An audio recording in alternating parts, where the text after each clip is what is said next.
Hello vinyl community, I'm back again to do recent vinyl finds because I've played a lot of music these couple of days on my free time, and I went to a record fair, so it's been a vinyl kind of weekend.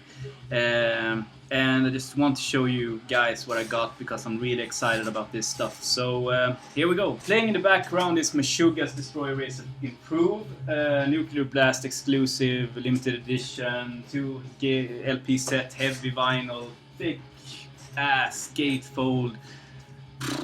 Okay, so I'm gonna start this off with showing my Swedish stuff and the grail of all grails, the record on top of my wish list, but a reissue.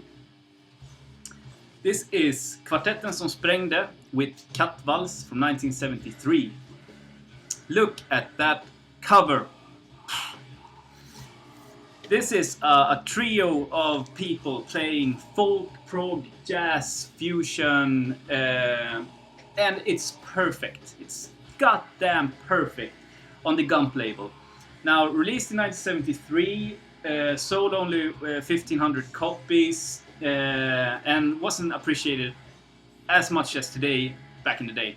Now, Subliminal Sounds did a reissue of this. They are gonna reissue the entire Gump catalog, but this is the one that I was waiting for to be released. Because this is such a fantastic record. I could spend this entire video just talking about this record because it's that damn good. So what I want you to do is Google this or YouTube this and check some samples out, especially Gånglåt från Valhallavägen, the third song. One of the best ever recorded. In my opinion, it's just that damn good. Of course, the collector in me is still gonna look for an original copy of this, and I've seen some, but it's like $250 if you want a copy of this original one. And I'm still gonna look for one for a nice price, but until I do get one, I'm so happy that I have this. Sound quality great, and it's not that expensive. Limited to 500 copies, 100 on purple and 400 on black. And I actually took the black one because I wanted the sound quality to be as good as it could. But you know, get this if you're interested in Swedish prog or Swedish fusion or any sort of that kind of music. This is the record to own. It doesn't matter which country. This is the record to own.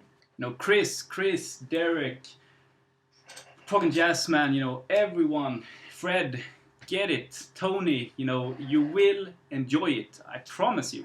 So, I've talked about this record, the Belinda record from 1975, a bunch of times because it's a rare ass record, but it's so proggy, because, you know, it's a Swedish prog record with pornographic lyrics and sounds, sampled porn videos back in the day and stuff like that, you know.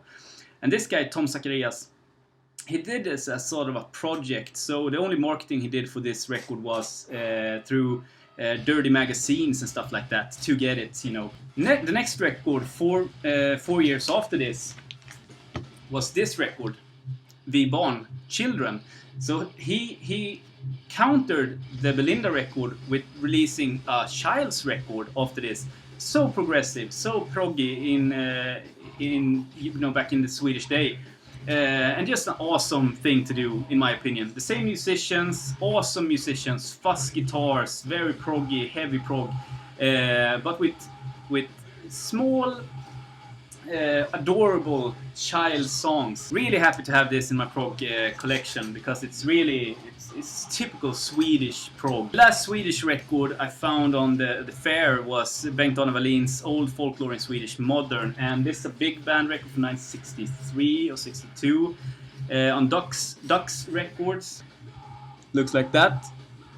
A kind of a big band record with great musicians, but not my cup of tea at all. Didn't like this. I couldn't even complete the second side. I wasn't in the mood for it at all. I have to come back to that, but yeah. I don't know, I took a chance and...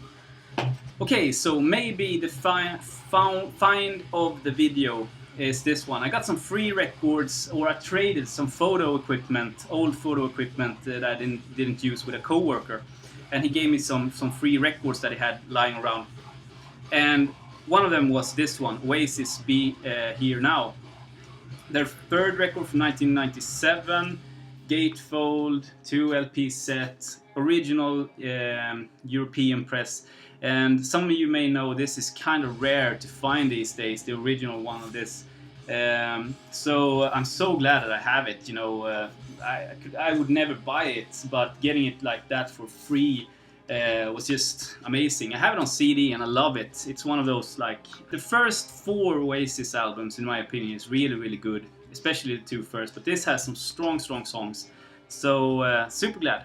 I found my first Roy Harper record in my local store, HQ. So this was released in 1975 and has musicians like Dave Gilmour, John Paul Jones, Bill Bruford and Chris Spedding on it. And I read some things about this one, and this is actually Roy Harper's own favorite of his.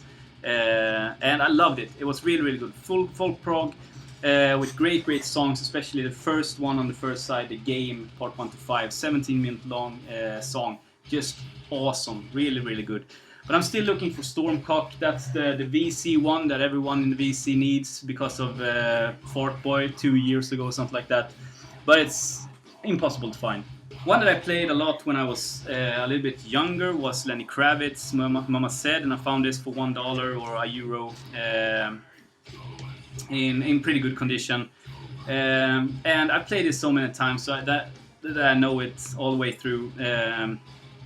But it's a good rock and roll record. He sings pretty well, and the musician's also pretty good. Plays most of it himself. Slash is on this also, but yeah, I'm pretty glad to have this in my collection for that price. One I was really happy to find in my local store, because you never find this stuff in my town, was this one, The Amazing Blondell with Even Song. Their first one, I think. Gatefold, backside, and label. So this is the original first German press of this record on Pink Island, and really glad I found it for just like $10 or €8, something like that. Yeah, and the music, it's folk prog mixed with classical music, like almost Renaissance music, and it's really well made, good singer with an interesting voice. Yeah, good quality tunes all the way through. So fantastic record, and one I'm gonna play a lot of times. Highly recommended. I keep buying Fleetwood Mac records when I find them, especially the early ones, and I found a copy of Future Days, a US press, second I think, because of the green cover instead of the yellow, from 1971. So a pretty early Fleetwood Mac record. I really enjoyed this. I mean, classic Fleetwood Mac from this period. A little bit poppier than the earlier ones that was more bluesy, but strong songs and still interesting without being too commercial when they went on to do Rumors and stuff like that a lot of years after this, or a bunch at least. So highly recommended. If you can find it cheap, grab it. Yeah, I don't know what more to say. It's a solid pop rock record.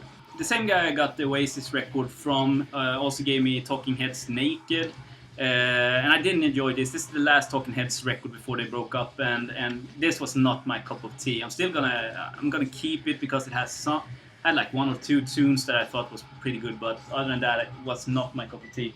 And one that I think I actually won't keep was this one, the Waterboys Room to Rome. Irish folk rock,